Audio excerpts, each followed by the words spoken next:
Hey guys, Marcus Espinoza here in Nicetown, and I got a nice treat for you. Take a look behind me. We have a basketball camp going on, but there is so much more to the dribbles and the shots that are being taken here. So we're going to show you around the amazing Alan Horwitz six-man center in Nicetown. Brand new facility, state-of-the-art, not just a basketball center, but an activity and learning center as well. We're going to show you around the entire facility and show you what it's like, but you're taking a look right now at an active camp.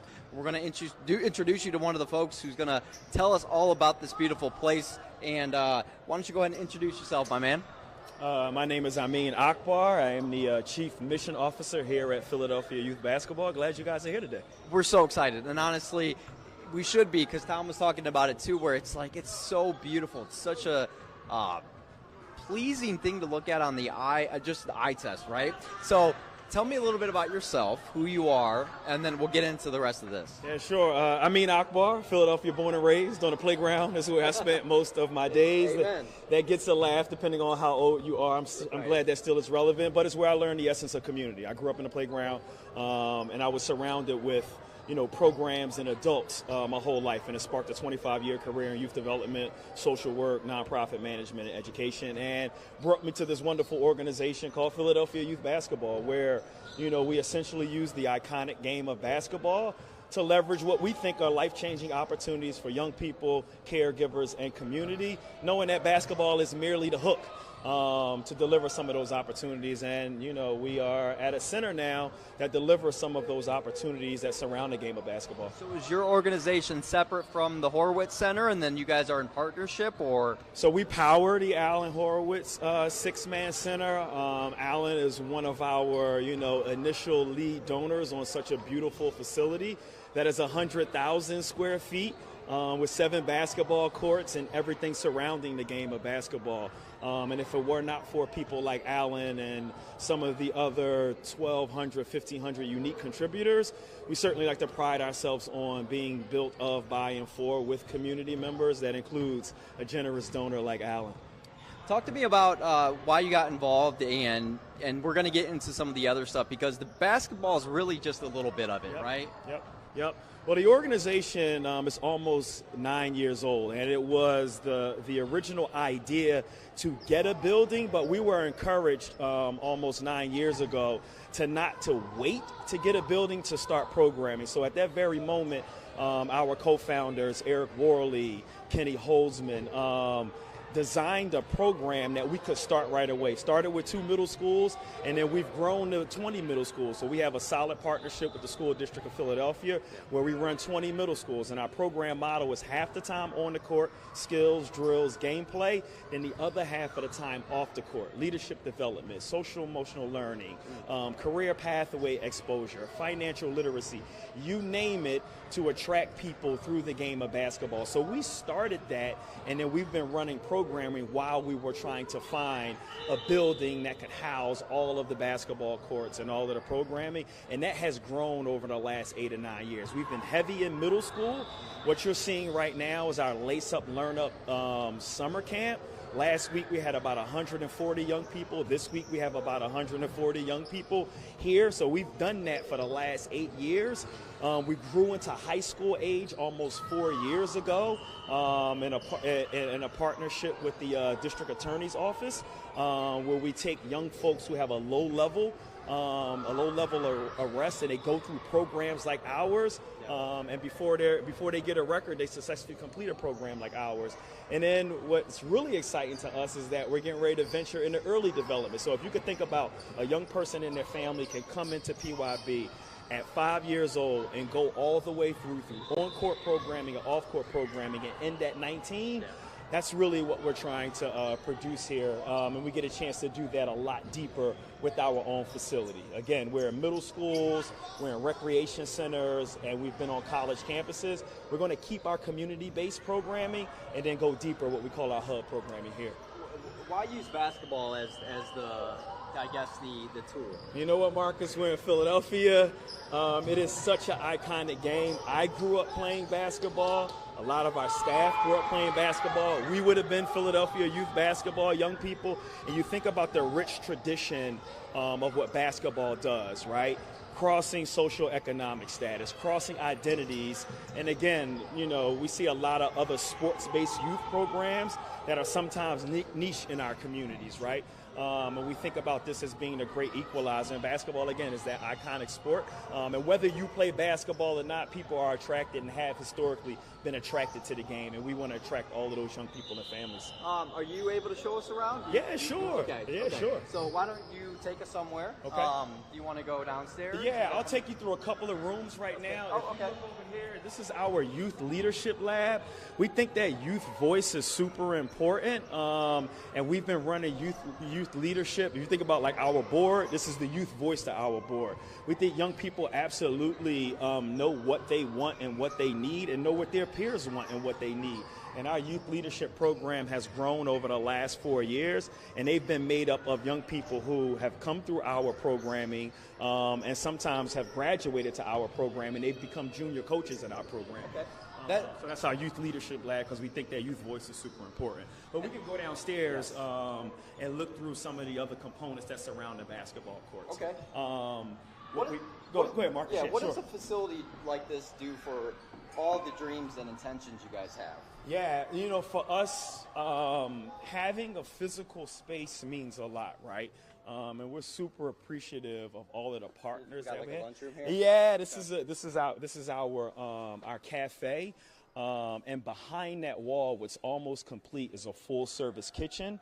Wow. So what you get in our program is a healthy meal. We think that's important for young people in any sort of program. And our partners here have a full-on kitchen, and that kitchen will be open for primarily our young people that go through programs, but also for community members during our open times too. Awesome. And then you were explaining what the building itself allows you guys to do. Yeah, the building allows us to go deeper with programming. Right now, we serve about 1,000 young people a year in our community-based sites. We get a chance to what we think may do 4 or 5 times that. Wow. With a lot more touch points. Sure. A lot more touch points right now. Check this out. Yeah, sure. Um, One of my favorite places it's cool. In here is our civic dialogue arena. And we think about, again, as I said upstairs, youth voice is super important to us. This is about 90 seats in the rounds, civic dialogue arena.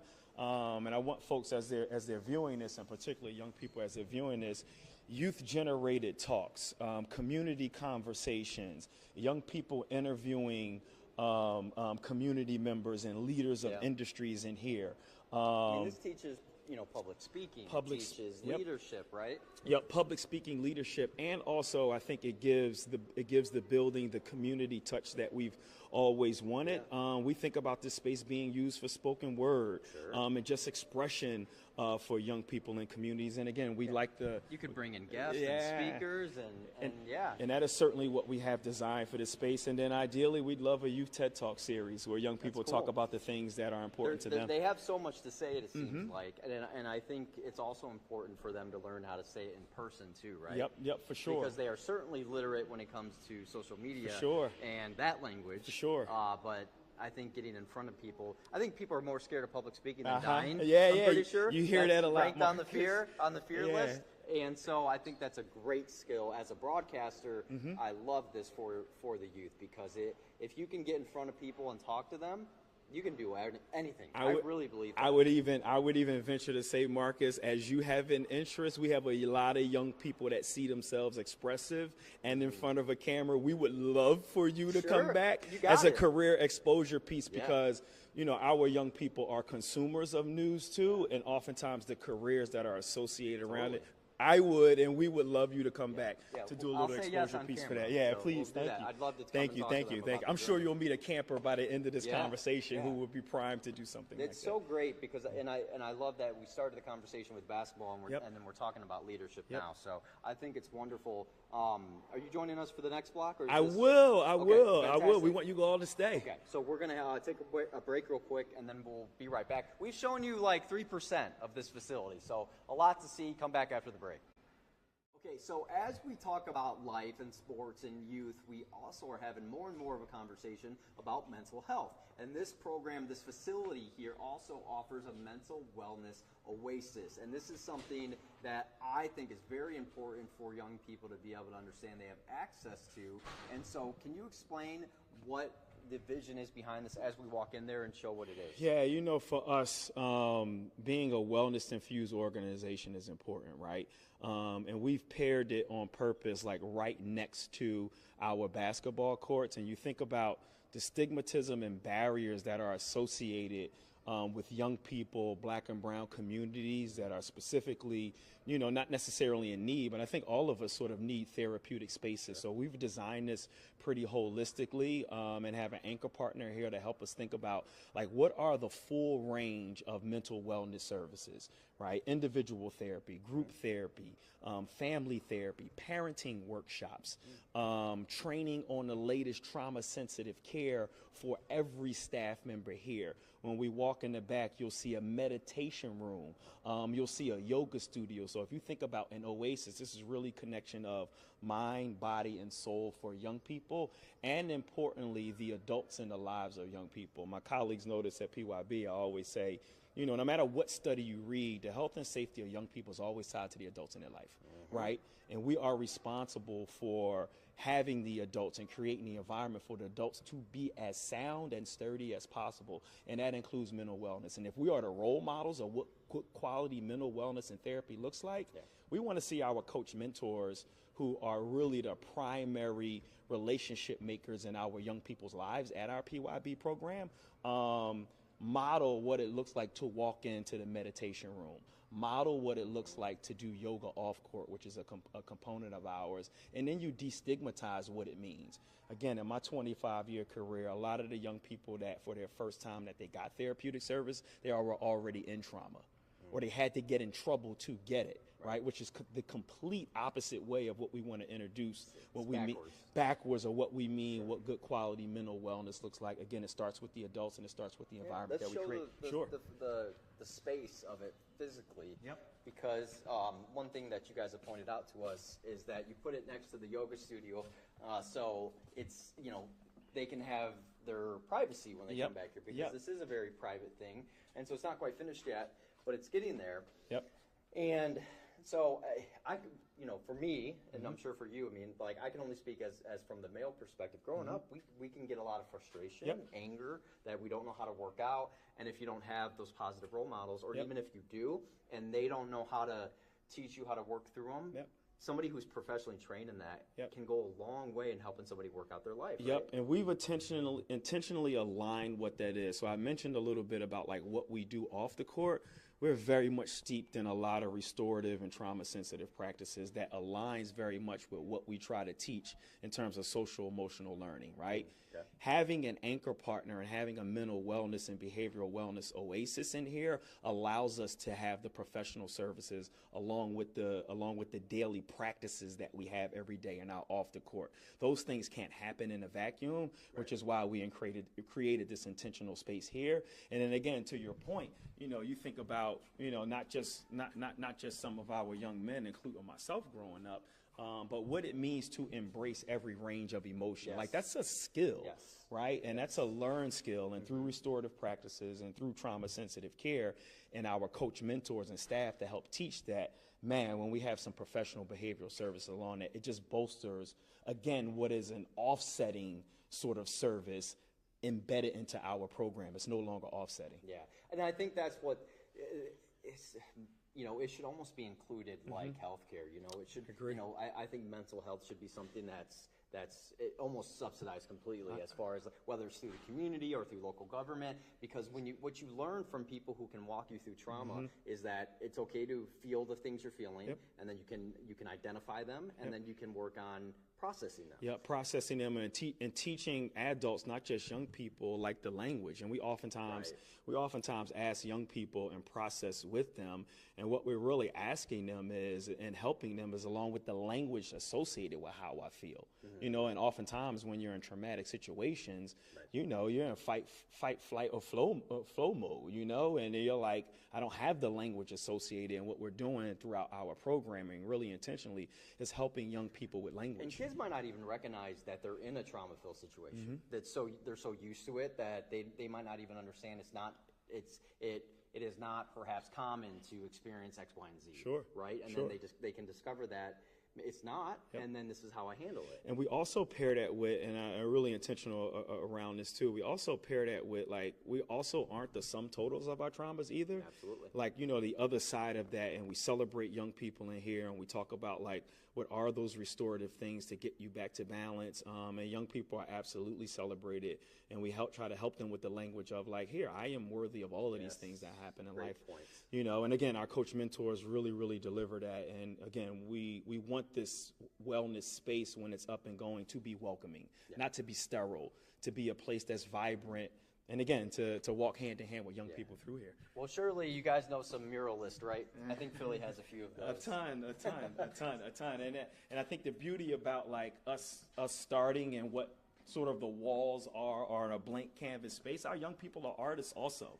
Yeah, you know, and there's point. a ton of blank space in a new facility that young people can tap into, and art is a form of therapy as well. What's this court? I talked a little bit about in the last segment that we've been steeped and heavy in the middle years, in middle school, and we ventured into high school age. Marcus, we are getting ready to start our early development program. What ages are that? Starting with 5-year-olds, maybe some 4-year-olds, 4 or 5-year-olds, and really what we think is the prime opportunity to teach young people what movement is before we get to basketball form shooting. Well, today more than ever, they have every reason not to get out of the house. Yep. And to no fault of their own. Yep. But it's just the reality of what they live in. There's, I grew up with, do I have batteries for the DS? Right. Now it's, it's everything. So, but the court is, these hoops can be lower. The court is softer, right? So it's more catered towards that, right? Softer surface, adjustable rims up and down. And certainly I grew up playing basketball, and certainly from a basketball perspective, we don't want young people to have bad form shooting early on a higher rim. The off-court component is very much an introduction to literacy. So if you can think about volunteers coming in to read books that young people are interested in, career exposure books, and those sorts of things. And also we'll add yoga to our early development for young people. So our program model is universal, but again, we get a chance to start at an early age, which we're really excited because fall programming is going to begin for our early development court. Perfect. We still got a lot more to show you guys coming up. We'll get on the court and then also talk to a youngin' here who's going through the program and seeing how they're dealing with it. The entire mission here is to craft the next generation, right? To give them the tools to be able to handle things on the court and off the court. And I think we found the person who's embodying that quite a bit. Zabe, did you get your shoes tied yet? Are they tied yet? No, not yet. Not yet? You're supposed to be ready. I'm ready. All right, he's ready. He's ready. So tell me how old you are and where you're from. I am 11 years old and I'm from West Philadelphia. That's right, born and raised. Born and raised. You're proud of it, aren't you? Yeah, I'm really young. I love that. And then what grade are you in? I am in 5th grade going to 6th grade. Okay, so how long have you been at the camp here? This is actually my first week. I came here Monday. Okay. And it's been great. What did you learn from the first, so what day is it, Thursday? Yep. What have you learned over the past few days? I learned how to, self-belief in myself. Yeah, to have confidence. Confidence. And, absolutely.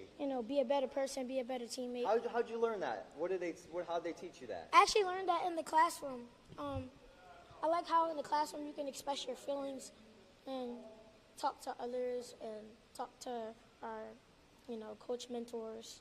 So you feel safe to be able to talk about your feelings? Very safe. Yeah, really? Very safe. I can cry if I have to. No, really? Are you going to make us cry if you keep it up? Yeah. We love that about you. And did you have any friends that came with you, or did you meet some friends here? I actually met some friends. One of my friends is Matt. Yeah. One of my friends that came with me is Lou. I call him Hussein. That's my guy. That's your guy? Yeah. And then another friend, Kai. There's a lot of friends that are here. But so it seems like a lot of fun, right? very welcoming. Yeah, very welcoming. I got that. And you got the classrooms behind you. So now, It is summertime, and it kind of feel like you're in school, right? It's but hot. it's not bad. It's hot. It's hot. All right, turn up the AC, okay, guys? It's hot. That's the only request. It's hot. But it doesn't bother you to be in a classroom in the summer? No, not at all. Not at all. Because classroom, I love to learn, so I feel like you can interact with each other, and you know. I love that. You want to head to the court? Yes. Let's head to the court, and let's see if we can't steal a ball. Now, do you like basketball? Yeah, I really love basketball. It's my passion since, Kobe passed away. Rest in peace.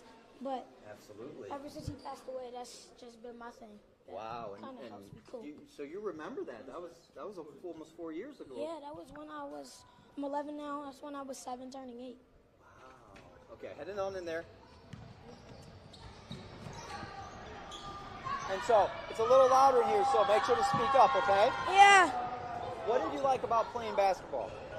I like the fact that when you're sad or mad or frustrated or angry, or even when you're happy, you can come in the gym or just play basketball in general and just bounce the ball and just hoop. So it's like that safe space. That safe space, and plus this area in Wissahickon, right? It's Wissahickon. Nice town. Yeah. A little bit, yeah. It's nice, so I really like this area. This building is very well Made? put together. It's very stable, and I love these floors as well. It is a very stable building. When you talk about going to a basketball camp here, what skills have you learned this week? Basketball skills. Basketball skills, I would say finishing with my left hand. Okay, are you naturally right-handed? I'm naturally right-handed, so I would say finishing with my left hand and doing different finishes, and actually finishing and making my layups.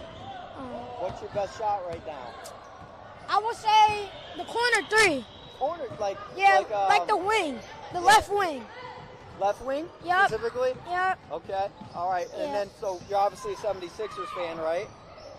Yeah, of course, of course, of course. It was going so well! Of course, of course. That's okay. Of course. Tell us who your favorite team is. My favorite team, to be honest, Be honest. the Minnesota Timberwolves. That's great. I love Ant-Man. You like Ant, right? I mean, how you can't probably- hate on that. We probably like Tyrese Maxey a little bit better. I do. That is my favorite player, but you can't go wrong with Ant-Man. Ant-Man is the #1 option. He told all of us. You know, we need you on the other side of Stephen A. Smith. That's Right. what we need you Right, on. yeah. All right? So I think that's great. They're a great team. They're up and coming. You even kind of look like Maxey. So maybe you should Maxey. kind of go back to, I actually met him once. Did you? Oh, no, I actually met him twice. And he was super chill, super cool. So that was an amazing experience. Marcus, I told you we have a young broadcasting career ahead. Telling you. What do you want to be when you grow up? Thank you for reminding me of that. I want to be a coach. I want to be a D1 coach. And then eventually I want to make it to the big leagues. As a coach? Yeah, so not even just the NBA. Like, I want to open my options to, like, Europe, overseas, and Just like, so they have Spanish leagues, they have yeah, Italian leagues. yeah, everything. So I just want to be a coach because I feel like being smart on the basketball floor is such a good thing. I think you'd be a good motivator. Yeah, I would. I think I really would. I think people would listen to you, and so you know what you got to do now. You got to study the game, and then you also got to study off the court. Right, So you got to get good grades. You got to go to college for that. right. You got to get scholarships so you're not in debt. Yep. You know about that stuff yet? Yeah. Yeah. Yeah. You don't- trust me, you don't want my student debt, okay? Oh, yeah, no. All right. Yeah. All right. So, real quick, tell everybody, bye, love you. Anything Bye. else you want to say? Love you, Grandma. Love you, Mom. Tell young people to come to camp next week. Oh, you should come to camp next week, too. This is the best camp in Philadelphia. All right. So, see if we can't go and get a shot up there. Go ahead. Wherever. I know. It would have been perfect. As we take out this young future coach, I think we got a future 76ers coach. We don't know it yet. I love that. He's so happy. It just, when you find people like that, I think that's partly he's born with that gift, and then partly how blessed is he to have you guys to cultivate it. Yeah. Because that could get wasted in the wrong environment. And I say for us, as a career youth development person, how blessed are we to have a young person like that? I was always taught the teacher will appear when the young person is ready. It's our obligation to keep teaching, right? So it's our obligation to create environments for young people to be that and to self-actualize. As long as we keep creating an environment, there are going to be a Zabe on every court. There are going to be 5 Zabes on every court. There are going to be 10 Zabes in every classroom. It's our obligation, because we are fortunate to be in the lives of young people. Young people say they trust us, so we have a responsibility to create that environment to keep teaching. And you know what? His peers will look up to him. You know what I mean? Because it's one thing to respect your teachers and stuff like that, but they're the ones they hang out with. So I think what's coolest is he'll probably inspire other people to take up a And it's the true nature of community building. We call that the PYB way, you know, and like, what's the environment that create for young people to do those things with themselves? And what you saw today was the example of the PYB way. That's the environment that we're trying to create. I love that. All right, guys. So if you're not inspired by talking to that young man and listening to his dreams, and behind us all these folks who have dreams themselves, I don't know what else to show you on TV. So thanks, guys, for joining. We love you, and we'll see you at the next Sign camp. up for summer camp.